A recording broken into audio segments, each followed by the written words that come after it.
Alors les concerts de dessin, c'est une idée originale de Zepp, l'auteur de Titeuf, et de Benoît Mouchard, l'ancien directeur artistique. À l'époque, il cherchait une manière que le public puisse voir les dessinateurs dessiner en live. Et Benoît est allé voir Areski pour qu'il compose une bande son. Et Areski a eu l'idée de se dire que ça serait encore mieux si on jouait en direct. Et voilà comment l'aventure a commencé. En deux mots, le concert de dessin, c'est quelque chose d'assez excitant à vivre et j'espère avoir. Ça consiste à mettre sur une scène des musiciens, en l'occurrence là Areski Belkacem et ces musiciens qui étaient en partie les musiciens d'Alain Bachung. C'est de mettre des dessinateurs qui vont dessiner en direct avec des caméras qui filment leurs mains. Tout ça va être projeté sur un grand écran et c'est d'essayer d'embarquer le public en leur racontant une histoire, un peu comme l'était le cinéma muet au début du siècle, à savoir il y avait l'orchestre qui jouait dans la fosse et puis les images étaient projetées en même temps. Et ben c'est ça. La principale difficulté, ça concerne simplement la coordination entre la musique et le dessin, parce qu'il n'y en a pas un qui est au service de l'autre, mais les deux doivent vraiment se coordonner pour faire partager les émotions aussi bien musicales qu'artistiques, enfin quoi que les deux sont artistiques, que du dessin.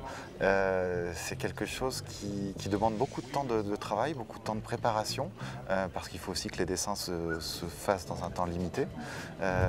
Mais après, une ou deux répétitions, on arrive toujours à s'en sortir.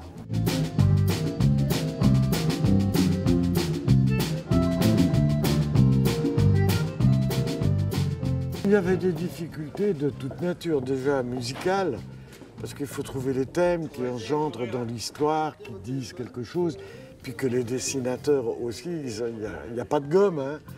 C'est pas un crayon, une gomme, hein. Ils sont obligés de suivre le rythme, mais nous, on suit le rythme aussi.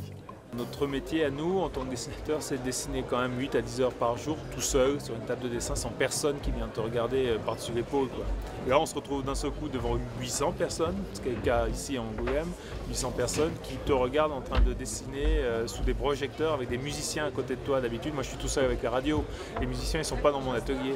Là, en fait, ce qui est fabuleux, c'est l'écoute humaine qu'il va y avoir entre nous tous, et du coup qui font qu'on suit un peu les musiciens qui nous suivent un peu dans le dessin, c'est d'essayer de créer une danse comme ça entre nous tous sur scène.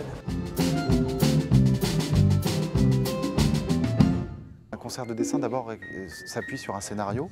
Cette année, il a été construit des deux côtés de l'Atlantique, entre Alfred qui vit à Bordeaux et Jean-Louis Tripp qui vit à Montréal. Donc les deux ont fait un espèce de ping-pong en s'inspirant de chansons inédites écrites par Areski qu'il chante pour la première fois sur scène à Angoulême. 6 chansons totalement inédites qui ont donné en fait la trame de l'histoire. Cette année, on fait un hommage au cinéma muet et un hommage à l'amour.